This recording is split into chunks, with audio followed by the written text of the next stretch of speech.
you all. Be seated. Thanks, everyone. I'm going to get to be the one to introduce the President, but first I want to acknowledge Secretary Mike Leavitt, Secretary of Health and Human Services. Thank you for being here with us. And the principal of Paul Public Charter School, Barbara Knopflin. Where is Barbara? Barbara's right there. There she is. Thank you. Thanks so much. The President and I just had a great meeting with some boys and girls and their mentors, people who exemplify the new initiative called Helping America's Youth. Helping America's Youth highlights the importance in every child's life of a loving, caring adult, whether that's a parent or a grandparent, an aunt or uncle, a teacher, a coach, or a mentor. Children throughout America face a lot of problems. Some young people have trouble staying in school or going to college. Others get caught up in risky behaviors like drug use or violence. And some boys and girls in the United States have a parent in prison. Communities are recognizing the needs of our young people, and they're reacting and responding in very positive ways. In Detroit, volunteer coaches help boys and girls develop a good character on and off the field. In Atlanta, college professors and college students are teaching debate classes to middle school students in housing projects to help those younger students learn how to use words to settle their differences rather than resorting to violence. Last month in Pittsburgh, the President and I were at a community center where faith-based leaders are providing a safe and supportive environment for children after school, which are the hours when too many children in the United States are left alone.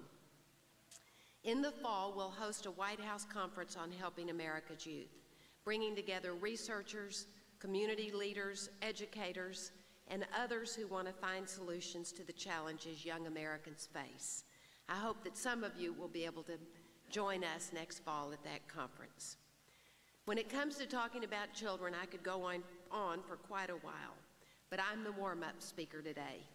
When we visited Pittsburgh, the President introduced me. Now I get to return the favor. Ladies and gentlemen, my husband, the President of the United States.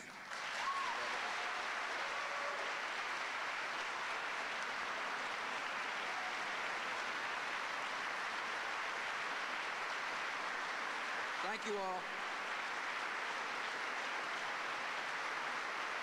Please be seated. Thanks. I thought you were going to say you couldn't give the speech because you're suffering from jet lag. Laura just got back from Afghanistan and reported that freedom is a beautiful thing, that society is changing because the people are free there, and it's quite a job I have when you get to be introduced by your wife. I want to thank you all for coming. I'm a lucky man that Laura said yes when I asked her to marry me. She is a great mom, fabulous wife. She's doing a wonderful job as our First Lady. She is a tireless advocate for children in our country. She is a teacher, and you learn a thing or two when you marry a teacher. You learn to behave yourself. Most of the time. And you learn that a single soul can make a difference in a young person's life. That's what you learn. As a matter of fact, that's what we're here to talk about today. How to help Americans realize the great promise of a single person's compassion and its ability to help save a soul. America can change one heart, one soul at a time. And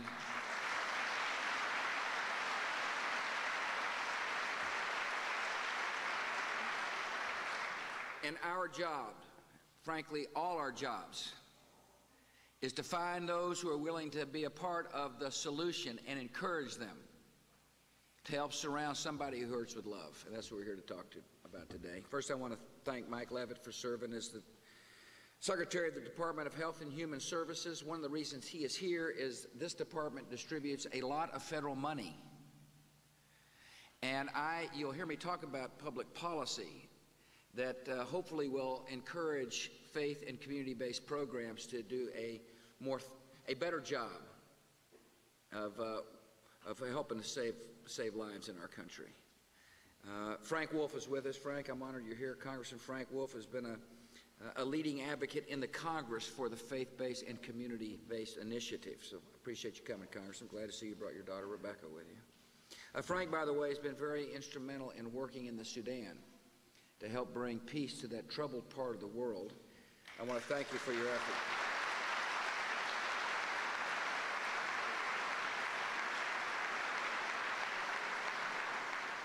As Laura mentioned, we met with youngsters who are being mentored, their mentors, and the directors of programs that have encouraged the mentoring to take place. Dan Johnson, the Executive Director of Kinship of Greater Minneapolis, is with us. Thanks for coming, Dan. Denise Williams, the Vice President for Programs, Big Brothers, Big Sisters for the Capital Area, is with us.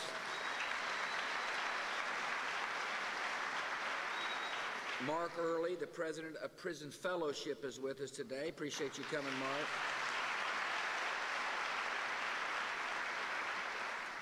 Maureen Holy, the Executive Director of the Higher Achievement Program. Maureen, thank you very much.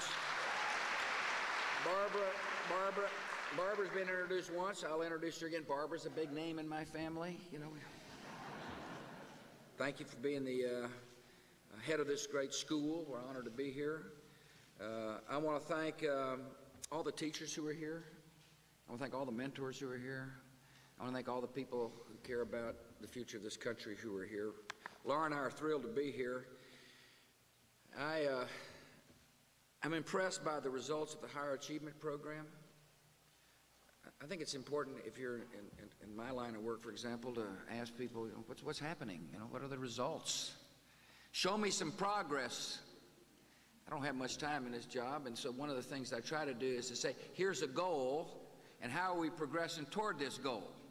And one of the interesting things about the Higher Achievement Program, they have got a good track record, good results. It shows what is possible when you focus on a goal-oriented, results-oriented approach to helping save lives. For 30 years, they got a long history, by the way. This program's been in existence for 30 years. They mentored middle school students. And that's an important group, by the way. If you're interested in trying to figure out something to do in America, find some middle school students who need some help. It is a very important age for loving adults to enter into a child's life. And this initiative, let me just say this. Of the more than 300 youngsters who take place in this program per year, 95% go to college.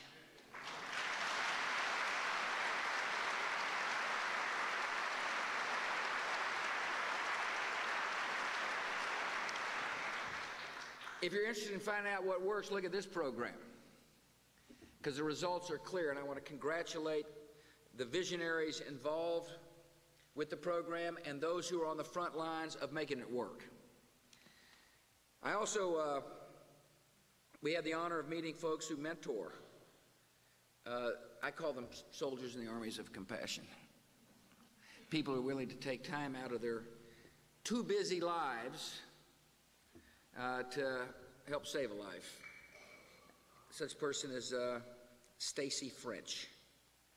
For 2.5 years, she has volunteered to tutor a 7th grader named Lexis Henderson, both of whom are here today. Stacy watched as Lexis turned from an inattentive student to one who's focused, to one who sets goals. I asked Alexis, I said, you going to college? 13-year-old guy, by the way. He said, absolutely. He's even picked one out. He has set a goal. And Stacy is there to help him realize that goal. He wasn't very good in math. She helped focus on math. Math is now his favorite subject. Here's a guy going to college as a result of the love of Stacy. Thank you all for coming. Please stand up.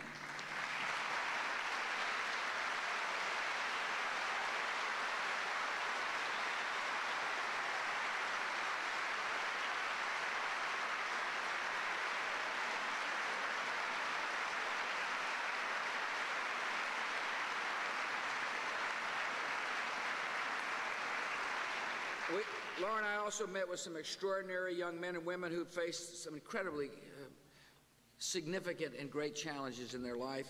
Each of them has had a mother or father in prison. Each has had a volunteer mentor as well. And the caring presence of this adult, the soul who said, "I love you," has made a big difference in these children's lives. They have made the kids have made a tough decision to kind of resist peer pressure and focus on achieving results in schools and staying off drugs and making tough choices. And we're really proud of the accomplishments that you all have made and the example you've set. One of those is Michaela Uberty is with us today from Benjamin Mays Magnet School, St. Paul, Minnesota. She is the youngest of 3 children. She's being raised by her mom. Her dad has been in and out of prison for her entire life. Fortunately, there's a Lutheran mentoring program. I just introduced the head of it in Minneapolis that matched Michaela with Jennifer Kalenborn. She is a special needs teacher in St. Paul. Think about that. She's already helping children, and she wanted to do more. She is, and they do crafts together, and they go to museums together, and they read together, and they talk on the phone together. She sets an example. Guess what Michaela wants to be when she grows up? A teacher. It's pretty interesting. It's not coincidental, of course. She's being loved by a teacher. She's being helped by a teacher. She herself wants to teach. One of the most important programs that we need to focus on is to helping a child whose parent is or has been in prison. And I want to thank the Minneapolis program, and I want to thank Jennifer for being such a good soul. Welcome to you both. Thanks for coming. Go ahead and stand up.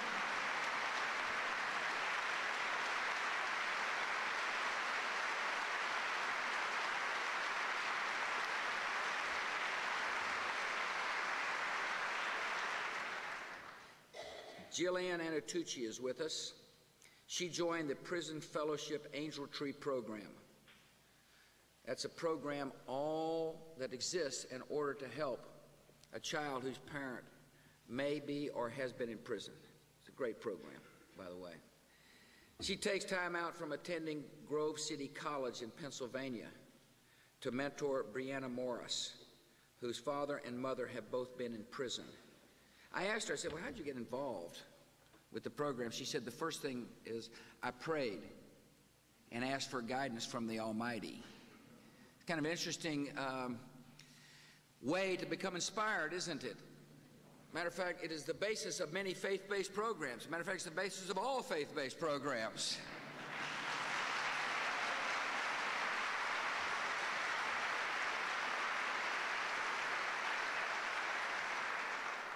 Brianna was suffering from depression, but Jillian, as a result of her love and desire to help, has watched this young lady become someone who is laughing and more open, somebody who has set goals. Interesting enough, the goal, she either wants to be a basketball player or a computer technician. If your jump shot doesn't work, go computers. But we want to thank you both for being here. Thank you for coming. Please stand up and be recognized for your good work.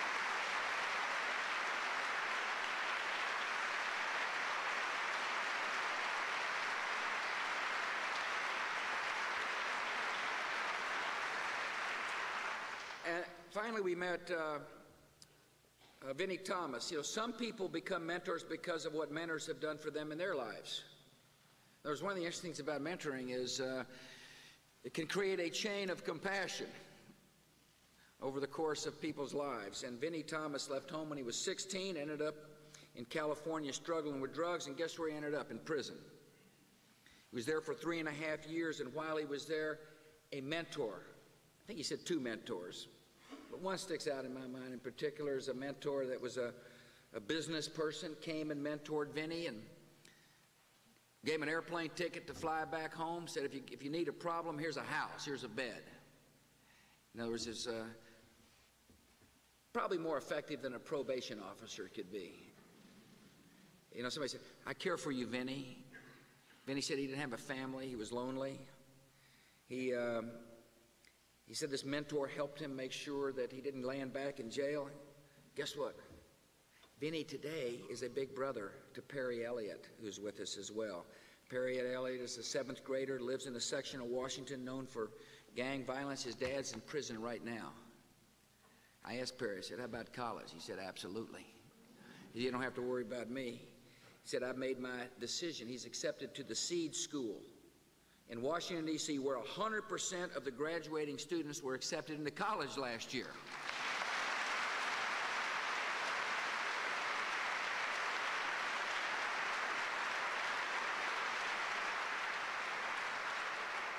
Thanks to big brothers, big sisters of the national capital area, their lives have been transformed. Let me tell you something about Vinny. This week he was ordained a deacon at the Galilee Baptist Church.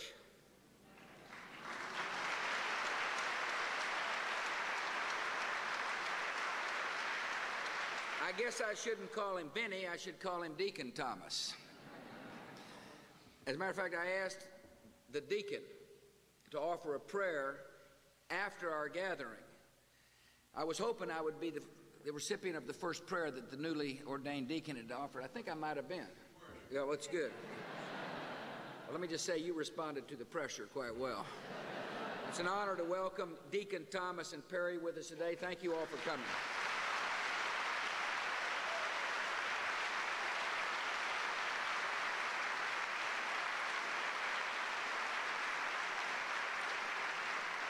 Proud of these mentors. We're proud of you all who mentor as well.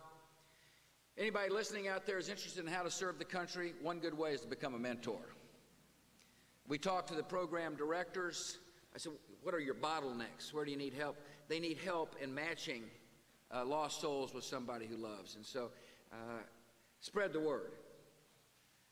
I'm trying to spread it right now through that camera.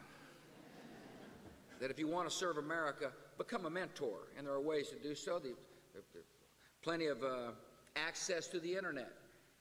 USAFreedomCorps.gov is one way to figure out a mentoring program close to you that's looking for help.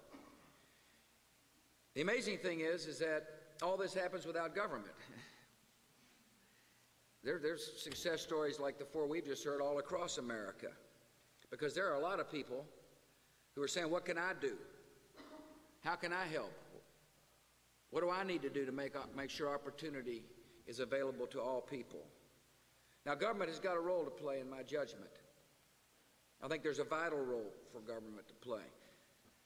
But first, we got to understand the limitations of government. Government can do a lot of things, but one of the things government's not really good at is love.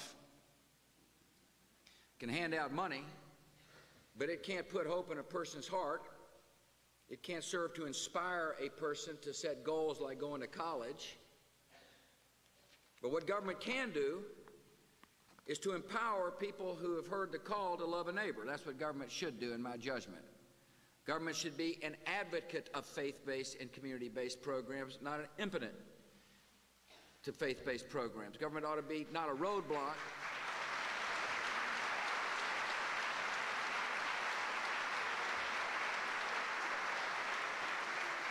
So we're committed to making government an effective partner for those bringing hope to harsh places. In the State of the Union this year, I announced the Helping America's Youth initiative that's going to be led by Laura. She talked about it. She'll be focusing on 3 key areas vital to helping young people succeed: family, school, and community. This fall, as she mentioned, she's going to be convening a White House conference that will bring researchers and policy experts and educators and parents and community leaders together.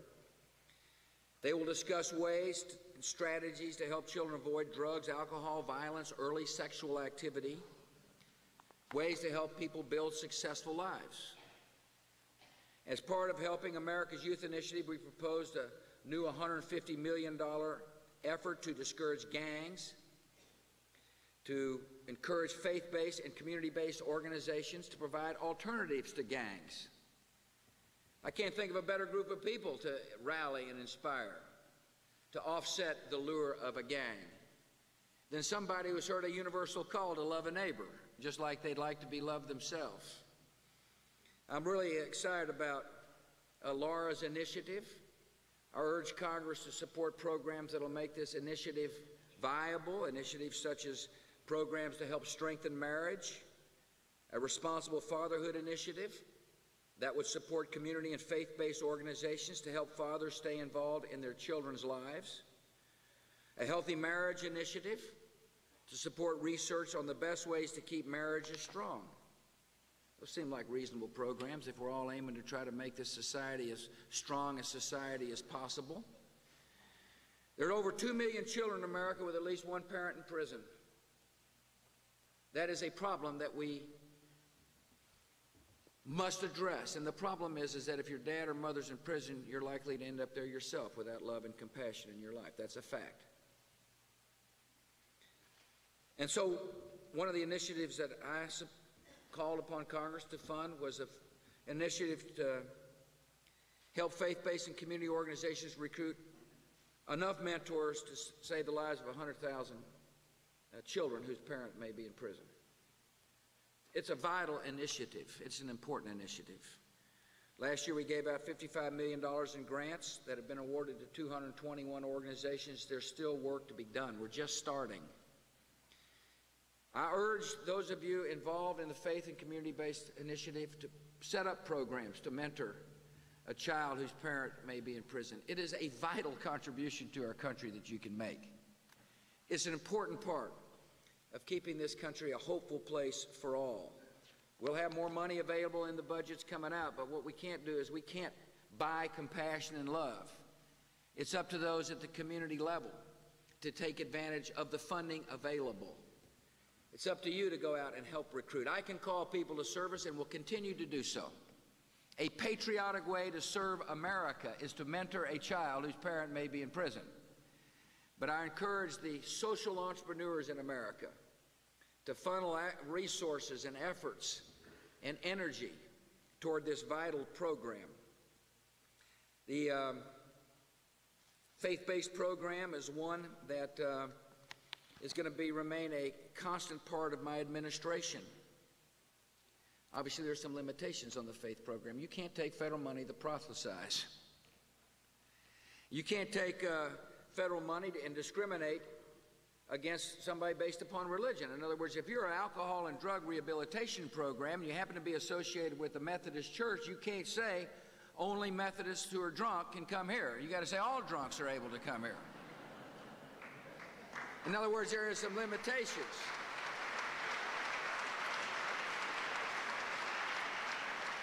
There are limitations to how this federal money can be used, but one of the limitations should not be based upon the fact that you're a faith-based program. In other words, we strongly believe at the federal level that federal money ought to be accessible on equal playing field, level playing field to faith-based programs. Jim Toohey runs an office runs the office at the White House. See, I ask Toohey all the time, how much money are we getting out the door? It's one thing to talk to faith-based and community-based initiative. Another thing is actually to make sure money is available. And he reported to me last year $2 billion was accessed by the faith community. And that's good. That's a good start. We spend a lot more than $2 billion a year. The whole goal, see, is to focus on results, not on process. Those of us in Washington, we ought to say, are we saving lives? Are we getting enough mentors in people's lives? Are we helping enough drunks get off alcohol? Are we helping enough addicts get off drugs? That's what we ought to be asking. And we ought to recognize that in programs that exist because they've heard a call to love a neighbor, you can find great results. And so this faith-based and community-based initiative is a results-oriented approach that'll protect the church, the separation of church and state, but at the same time wisely uses taxpayers' money so that we can achieve important social objectives.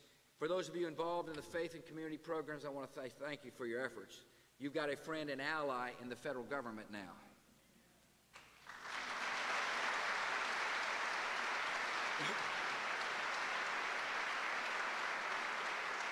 Part of making sure you can do your job is to make sure regulations don't stand in the way of doing your job. Congress needs to make sure that faith-based groups are not forced to give up their right to hire people of their own faith as a price for competing for federal money. I'm pleased that the House voted a month ago to protect the civil rights of faith-based groups. I urge the Senate to do the same when it considers welfare reform and job training legislation this year.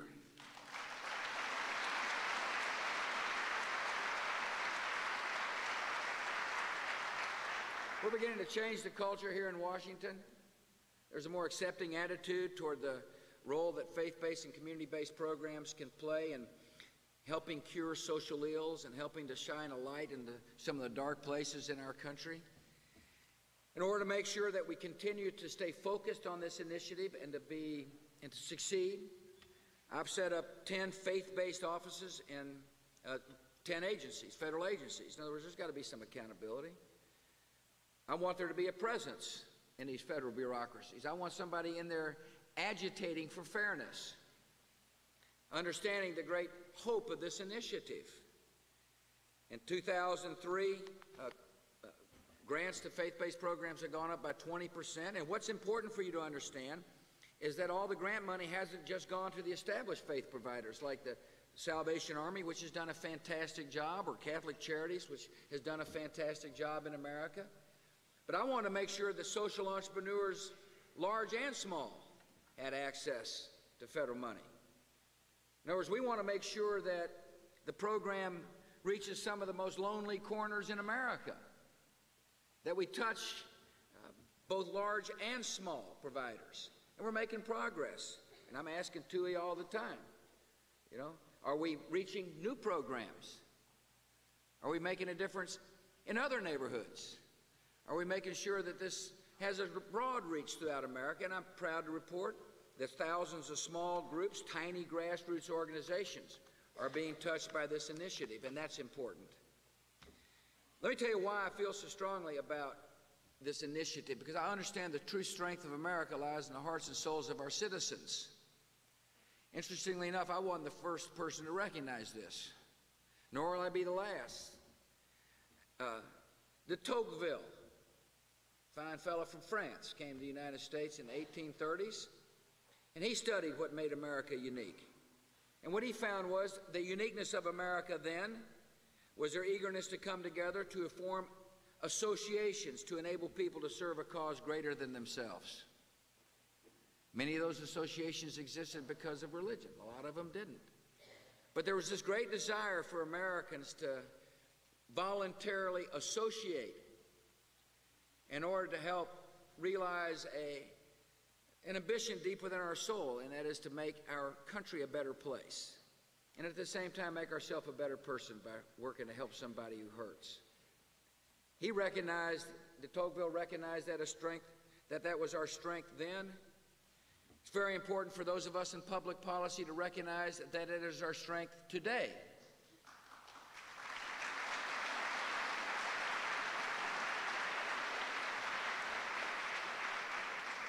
And so I want to thank you all for being a soldier in the Army of Compassion. Some of you privates, some of you sergeants, some of you generals, all soldiers, bound together by the great desire to love a neighbor just like you would like to be loved yourself. Over the next 4 years, I'll continue to work with our faith and community-based programs to save America one heart, one soul, one conscience at a time. Thanks for coming today. God bless.